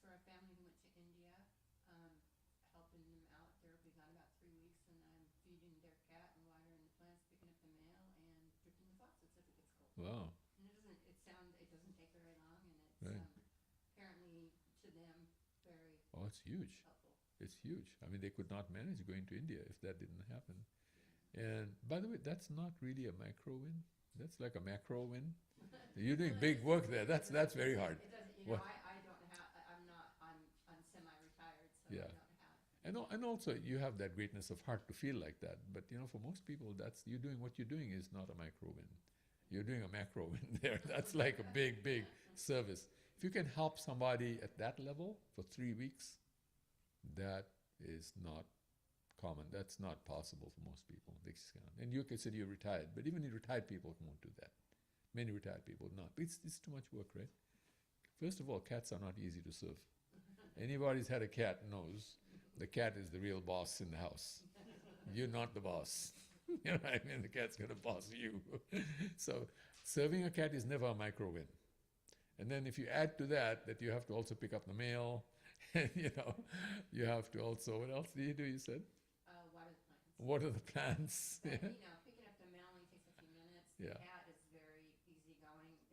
He actually has a feeder. I just check his water and let him in to eat and Nice. talk to him for a bit. And Yeah. then the plants only have to be watered, like once a week. Okay. So even though it sounds like a lot, Yeah. it doesn't take very much time. My wife always reminds me that I don't water the plants enough. So, It's, yeah, for you, once a week is not too much, but for me, it's like too much. It's like every week I have to water the plants. I mean, heck, Did you hear the joke? Yeah, no. There's a joke about the difference between a cat and a dog. Yeah. What's If you feed a dog thinks you're God. Yeah. If you feed a cat, the cat thinks I'm God. Yeah. Yeah. Cats come from the king of the jungle, They're from the lion family, right? So they're the kings. They're the real rulers. Yeah. Nice. Yeah. Anybody else want to share? No? Maybe next time think about something, But that's a good idea. That's what Mother Tammy spoke about is definitely something that she's doing that's creating. Can you imagine what results that will create? Can anybody guess what results will be created when she does that? Definitely our family, number one is obviously they are able to visit Yeah, India. So that's a huge win, right? It's a huge win, obviously. Yeah. And Yeah. I can relate to that because my parents are here Right. and I'm able to travel. Right. We have 2 dogs. Right. I'm able to go to see my daughter in Austin Right. because they are here. Because they're here. If they were not here, you'd have to take care of the dogs. My wife and my daughter right now are visiting India Right. because my parents are here. That's right. So I can relate to that. That's a huge thing. Yeah. And can you imagine the amount of love you win from those people, right? They become your friends. They love you. They feel like you did something for them that went above and beyond what a normal person will do, right? So you create a lot of love from that, right? Makes you feel authentic, doesn't it? When people love you, it makes you feel authentic, right? Okay. That's what amazes me about it. For me, it really doesn't take that much time, but their gratitude is overwhelming and Yeah. amazing. Yeah. Yes. And it's genuine, right? It's genuine. And another thing another result that can come out of that is now that family might want to do it for some other family, right? When some other family is going out of town, they'll think like somebody did it for us, we'll do it for you. You created a whole movement now, right? Now many people can leave their house and go somewhere because somebody is ready to babysit the house or babysit the cat, babysit the plants, whatever else that needs to be done, right? The mail. I'm pretty sure they do that. It's Kunti and Shalagram, so. Yeah. Yeah, they do. So, things like that. They Right. do amazing amount of service. Exactly. So you can see the results that come out from that activity are big, right? Huge results. That result makes you feel happy as a person, right? It increases your happiness, which means now you're more capable of doing things. A happy person can always do more than an unhappy person. It's just life. When you become unhappy, your energy levels will drop. And when your energy levels drop, then you will do less, right? Everything backs on base of energy. And love and happiness create the biggest energy in this world. It's always people who have big hearts that are able to do great things in this world, like that. So you can see how the micro-win is creating a movement. You get the idea? Like that? So all of us can do something, yes. Oh, I have a micro-win. Right. Go ahead. Well, every evening I spend 1 hour and there's a book I'm working on. It's a game with my son we're kind of co-creating. Okay. Every evening spend at least an hour. Yeah. I have I'm learning, there's a program that I've never used before, and I'm doing the layout for the book. Right. So it's a brand new thing to me. Right. And even if the screen is open and I'm just staring at it, thinking of how I'm going to do this, I spend at least an hour doing it every evening. Yeah. On that. Yeah. And then found that I'm getting better and Yeah. better with the controls and. Your capability is increased, right? Yeah, now I got like 50 or 60 pages. There you go. See? That's really good. There's a saying in this world, if you can't do it, you must do it. If you can't do it, you must do it. So if you think of something and say, no, I don't think I can do that, then you must do it. Because if you do it, what it'll do is it'll extend your capability and make you greater. And now you will be able to do it. And then you'll realize, I can do this, you know. But again, this is not really, again, a good idea for micro win. This is a heavy win here. You know what I'm saying? Micro wins are small things like 5 minutes, 2 minutes, you know, maximum 10 minutes. Neither of these activities can be done in 10 minutes. You know what I'm saying? Like that, maximum 10 minutes. But why we want to say micro wins is a lot of people, both of you are obviously very capable, and therefore you took on these heavier wins. But the point is, most people in this world don't have that capacity. They just feel, I can't do anything. I'm just useless. I'm a loser, you know? And that's basically where they start from. So that's why we call it micro wins. Micro win means do something small and let it grow, grow, grow, and grow until it becomes big, like that. But anyway, it's a win. It's definitely a win. It's a huge win. Go ahead. So a microwave win would be just like telling yourself that everybody I come across, I'm going to smile and say hello. Yeah, that's a micro win. And you will see that micro win will create, over a period of time, a movement. I'll tell you an example. What she said, I'll just give you an example. I come from this island of Fiji, which is a tourist destination. If you don't smile, they slap you. Why? Because they say if you smile, more tourists will come. People like to visit happy countries. They don't like to visit countries where people are grouches, you know, and everybody's, you know, sort of like showing an angry face and everything, right? Who wants to go and visit a country like that? So everybody in Fiji is made to smile. Now, that's a micro win, right? Smile. Yeah. But the country's economy runs on that smile. The whole country's economy runs on that one smile that each person has on their face. How hard is it to smile? Now, what is the benefit? Of course, the country benefits big time, right? But for the person himself or herself, if you smile, what happens? People smile back. Sorry? People smile back. No, but what happens inside your body when you smile? There are chemical reactions that take place. Yeah, which actually creates, you're become a doctor, so you should know. You would know. But it creates an effect inside you that makes you a healthier person, a happier person, a person who's capable of more, just by smiling, right? So when I went to this one program, this guy was showing techniques of how to be fully successful. He had only one technique. His technique was he would give you a pencil, and he'd say, put the pencil between your lips. So the pencil would push this side and push that side, and now it makes it look like you're smiling. Good. And he said, hold it for 2 minutes, that's all. Just hold that pencil for 2 minutes. Then after he takes the pencil, he asks him, how do you feel now? And every last person there says, I feel so much better. Just forcing your lips to go wider, which is what a smile is, right? When you smile, your lips do go wider, correct? You don't go, smile, right? Smile is like that, right? It goes wide, it doesn't go narrow, it goes wider. So that's his only technique, by the way. The guy's making millions of dollars teaching people success with one pencil.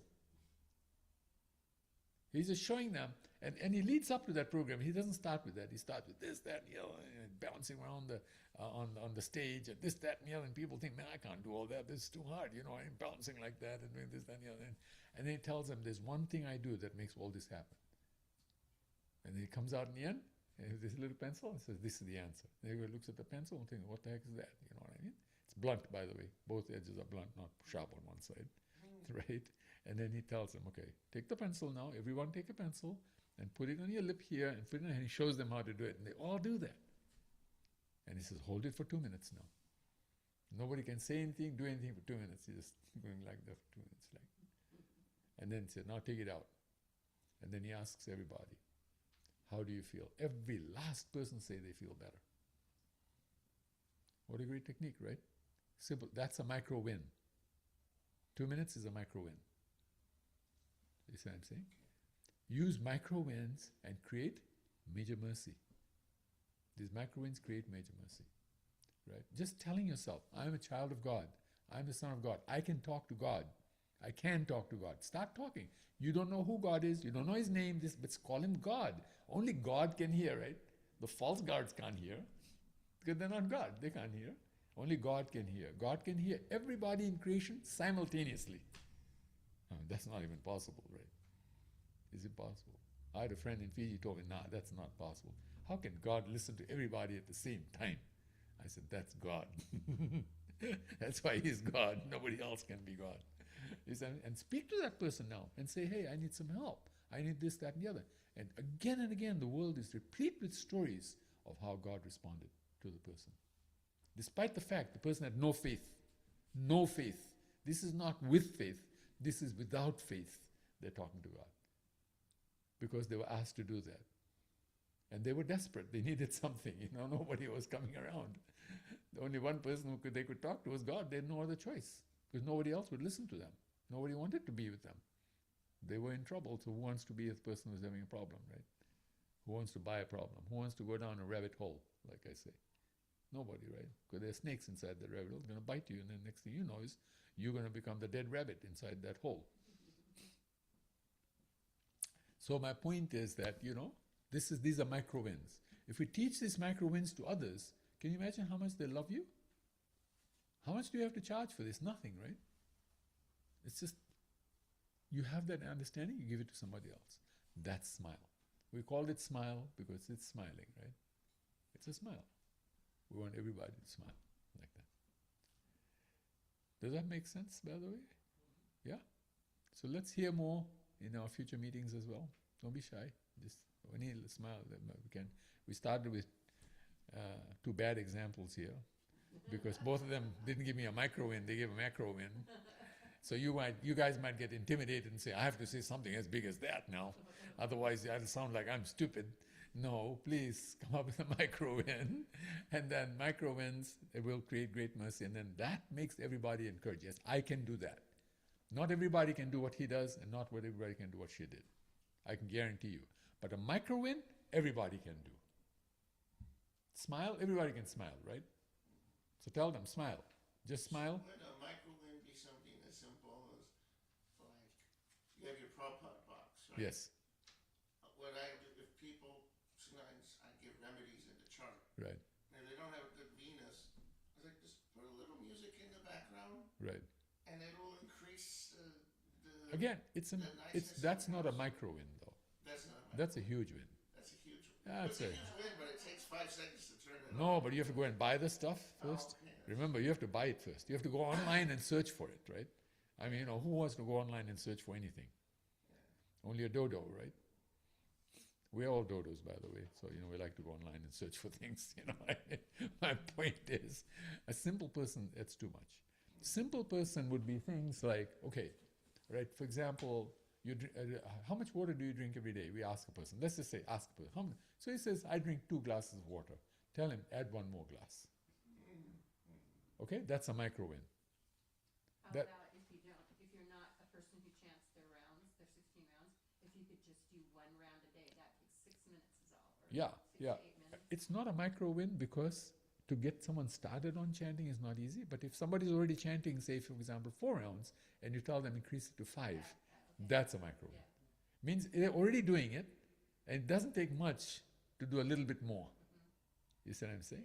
It's not something new that they're doing, like that. It's just, I was reading Srimad Bhagavatam, but not regularly 5 minutes every day, right?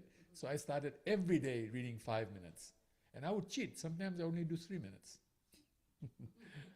Because I decided I'm going to read 2 minutes, 2 pages, and it'll take me 5 minutes. Sometimes I'll finish 2 pages in 3 minutes. I'll just put it down. I did my 2 pages. I'm not doing more, thank you very much. You know what I'm saying? That's me. I was the temple president at that time. I'm supposed to be like a huge religious leader who tells everybody read the whole chapter, not just 2 pages, right? I myself just reading 2 pages. You see what I'm saying? But the result that it created, it shocked me because it was consistency. You see, right? Do it consistently. Drink 1 more glass of water consistently, not just one time and then forget. Don't drink it again. Every day, drink 3 glasses, So not tell from 2. them read 5 minutes Krishna book. Sorry? Yeah. Tell them read like 5 minutes. Yeah, Krishna if book. they're already reading a Krishna book. Now, if they're not already reading Krishna book, that's not a microwave. Oh. So find something they're doing, add something to it that'll make it better. That's a microwave. Like say, for example, you can ask a person who's having a problem, right? They probably don't smile as much, do they? When people have a problem, they don't smile as much. Okay? All right. Ask them to catch yourself smiling 5 times a day. Just catch yourself smiling 5 times a day. Okay, that's going to be an increase. I guarantee you they're not smiling 5 times a day. Yeah. Right? And how long does it take to smile? Seconds. Right? 5 times. They can go in front of a mirror and go, okay, that's 5, right? I caught myself smiling 5 times a day. Laugh then. You wonder, you will see the amazing effect it'll have on that person. If they consistently do that for a week, 2 weeks, a month, you have to have consistency in a micro-win. You can't just micro-win once and say, I did my micro-win. Why didn't the movement happen? Well, not going to happen. You got to do it every day, you see what I'm saying?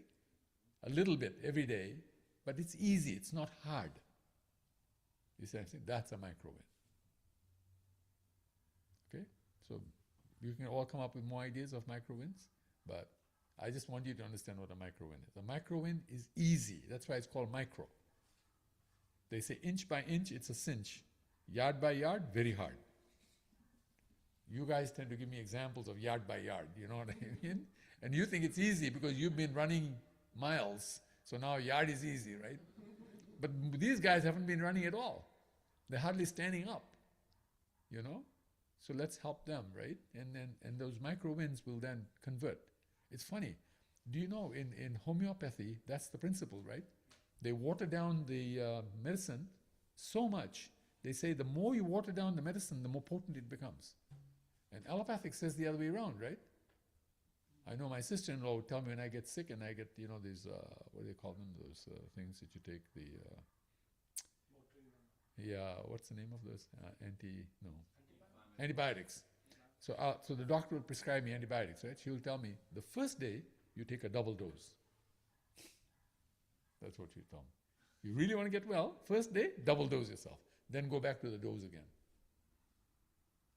Now, homeopathy will tell you just the opposite. Take a little chunk of that medicine and take only that much. And your body will rise because it'll build strength on its own. It just got the message, it knows what to do, it'll do it. You won't need the medicine, the body will do it for you. So micro-win is that type of philosophy. Micro-win, if you do something big, you will not have as big results as if you do something small. And you remember there was a saying at one time in America, less is more, right? That means nothing is everything, right? If less is more, then nothing is everything, right? So don't do anything, and you'll have everything. But that's not true. But the less is more is correct. When you do less, you'll do more. Because it's easier. You get the idea? So that's what it is. Anybody have a concern about what I'm saying? You don't like what I'm saying or anything like that? Please speak up because I can explain why I'm saying what I'm saying.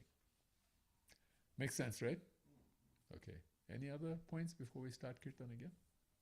So I was just thinking about micro-win.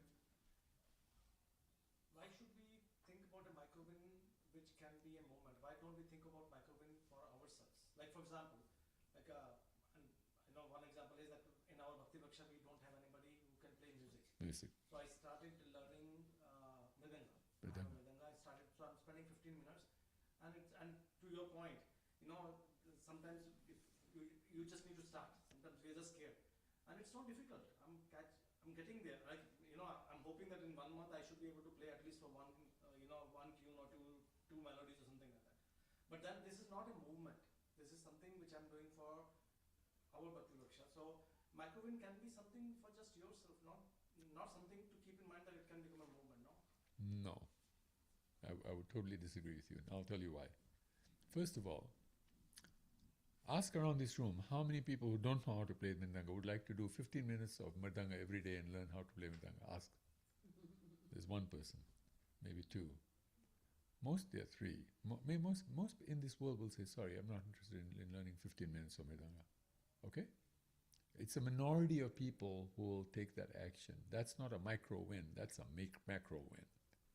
You see what I mean? First. Second, that thing you did for yourself did create a movement. Why? Because when you learn how to play Mridanga properly, your Bhakti Vriksha is going to work better. If the Bhakti Vriksha works better, what happens? People become better devotees? If they become better devotees, is that a small result? That's a movement, right? That's a movement. You created a movement. So the fact that you did for 15 minutes is a micro win for you, but not for others. And it does create a macro result. Remember, I said 10 minutes is your maximum. You went 5 more minutes than that, right? So that's why I say technically it's not a micro win. But yes, you should do that for yourself. We do that for ourselves all the time.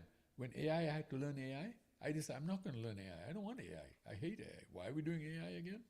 We're already living in artificial lives, and now we have to live an artificial life inside an artificial life? I mean, where are we going with this? You know what I mean? That type of stuff, right? And then someone convinced me, no, but you have to try this.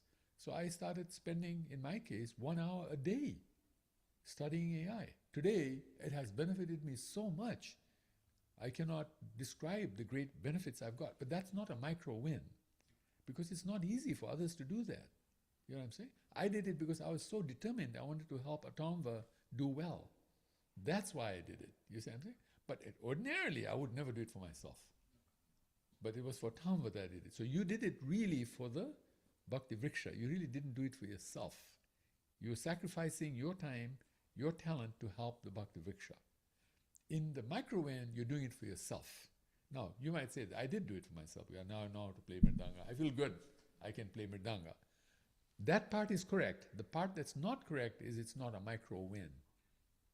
It's a major, it's beyond micro, let's put it this way. It's not micro. It's not something that if you tell somebody to do, yes, I can do it. I can do it. Like drinking 1 extra glass of water. If you tell people drink an extra glass, unless they're already drinking like 10 glasses of water, they don't want to add 1 more glass, right? But most people don't drink enough water, correct? Yeah. So if you tell them to drink an extra glass of water, they'll say, I can do that. And will they benefit? Oh, huge, huge. And then they learn later that better than water is structured water, say for example, right? But okay, that's another micro-win level. But you got to get them into the water first. Then you get them into the higher levels of understanding about water, this, that, and the other. So micro-win really depends on where a person is. For SMILE, we're assuming we're talking to people who are non-believers. They don't believe in God. They don't believe if you talk to God, it's going to happen. They believe it's all mumbo-jumbo, like the family I worked with today. Very powerful family, multi-billionaires, okay? And they think what I'm talking about is mumbo-jumbo. You see what I'm saying? I said, okay. Did I get mad? Oh, you think it's mumbo-jumbo? I walk out of the room. I'm out, right? Go to hell, as far as I'm concerned. Right? I didn't do that. What did I do? I said, yeah, okay, no problem. I'll not speak any mumbo-jumbo. I'll make sure that you Christians, you born-again Christians, will be happy after you finish with me, right? That was a challenge for me. Can I do that? I've done that in the past, so luckily I know I can. So I did it, and then they were like, whoa, where did this come from? This is a Hindu guy? We had idea the Hindu had like many gods. Everybody is God. The dog is God, the cat is God. Worship everybody. You know what I'm saying? That's Hindu, right? That's what they think. That's what Christians think Hindu is. Now, maybe some Hindus are like that. I'm not like that. I don't worship everything that moves. But I think everything moves as a child of God. So in that sense, I honor everything, but I don't worship it. I don't, in the morning, go with my incense and, go like this around them. You know what I'm saying? I do that only to Jagannath. You know what I'm saying? Like that, right? And of course, the other lords who are Jagannath. So my point is that if you actually meet people who are not like you, how can you convince that person to do something? That's a micro-win. But if they're like you and they have capabilities and they're very capable, like Elon Musk, right? If I tell him to make another $1 billion, that's a micro win for him. Correct? It's a micro win. He can create another $1 billion like this. In fact, he just did it with the rockets he flies into space. What do they call that program? SpaceX. He just did it. He's going public with SpaceX. As a result, he's going to become a trillionaire now. Okay, for him, that's a micro win, right? If you tell me, okay, make $1 billion, that's not only a macro win. That's more than a macro win for me. It's like, not going to happen, thank you very much. And I'm a great believer that I can do anything. But at the stage I am in, when I'm not doing things like that, I'm chasing God, to turn around and start making money, $1 billion, for me would be like moving heaven and earth. You see why it's not a micro win for me? But it's a micro win for him, right? So I'm talking micro win that is a common denominator micro win. Common denominator micro wins are very powerful. You'll make friends, people love you, they'll come and do programs like this, and the next thing you know, you created a whole movement. You watch, every one of you who starts a smile will create a movement. Take my word, because that's what Jagannath does. Everything he touches turns into a movement. That's him. The guy is a movement guy, you know what I mean? And look at him, he's a very simple looking guy, right? Just a big round black face, 2 big eyes, a smile, and that's Jagannath. He's gone global. Yeah. And the English created a word from him called Juggernaut, right? Juggernaut, which means a great unstoppable force. All from one smile. This little smile here that you see created not just a movement, an unstoppable force. Every one of you is an unstoppable force. Please know that. And please know that every human being out there is an unstoppable force. They just need to connect to the unstoppable force. It's just like I want electricity here. What do? I connect it to the grid, right? Then the electricity flows. How much work does that take? Nothing. I just got to make sure it's connected, right? So connect people to Jagannath, and next thing you know is they take off and then they say to you, you're their best friend, man. Nobody loves you loves anybody more than you. They love you more than you'll hear people like saying things like, oh, you must be God. They tell them, no, I'm not God, I'm dog. This is my dog collar here. You see, like that.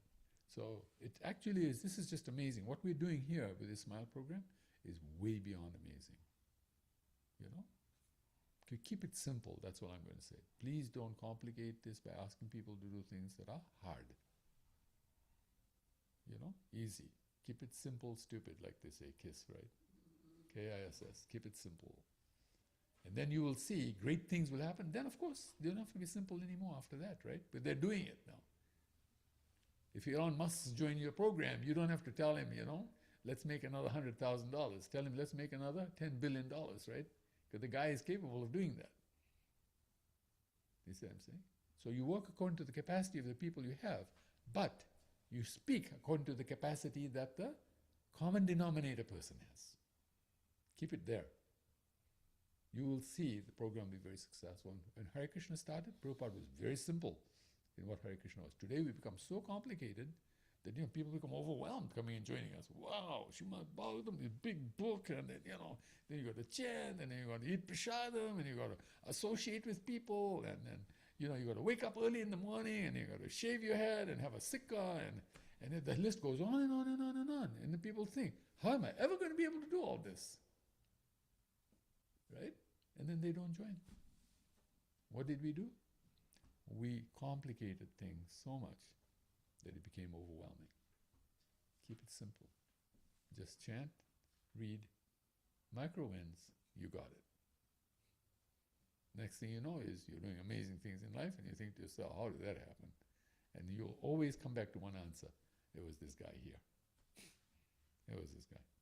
He's the one who really did it. It wasn't me. Honestly speaking, I have to say, in my life, he's the one who did it.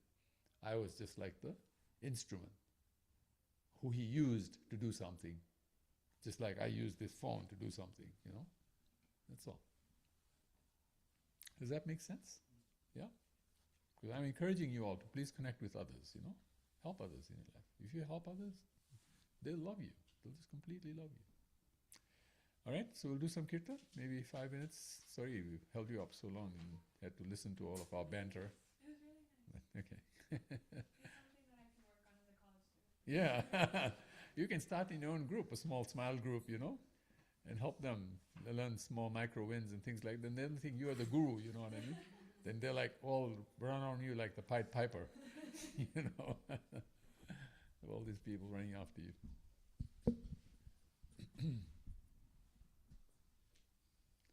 Okay, yeah, this one. Okay, we'll stand up again. Sitting too long. You don't have to stand up and ask me to stand up. Don't feel comfortable. Stay seated.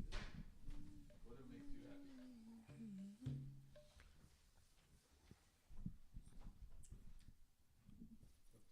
Catches up.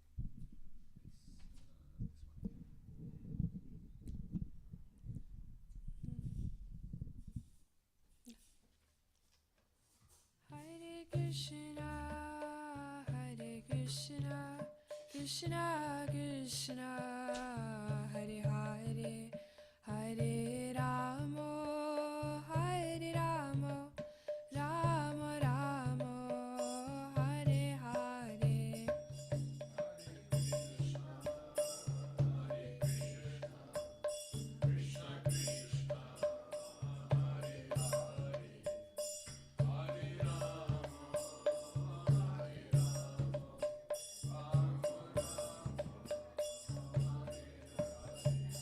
Hare Krishna, Hare Krishna, Krishna Krishna, Hare Hare, Hare Rama, Hare Rama, Rama Rama, Hare Hare.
was able to benefit from the conversations, this, that, and the other. But not so much for those who are online. Thank you very much. Very nice, really, really good. Yeah. So again, wherever you are in the world, please remember, you're not alone. You're part of a growing SMILE family. By the way, we've had now interest from Europe and from India, and these people are actually ready to start their SMILE program. So I'm going to be starting to train them up so they can get started. Learning to live with the Sankirtan Mahayagya lifestyle through Sankirtan, micro wins, and big mercy. So on behalf of everyone here in Dallas, we want to thank you for being with us tonight. We look forward to hearing your micro wins. Please let us know through WhatsApp or through the WhatsApp group that we have, some micro wins that you have come to actually experience. And welcoming you into the circles and supporting you if you feel called to be a steward. If you want to start something, we're very happy to help you do that. Hare Krishna, and may your week be filled with the holy name, softening and strengthening your heart in beautiful ways. Thank you very much. Hare Krishna.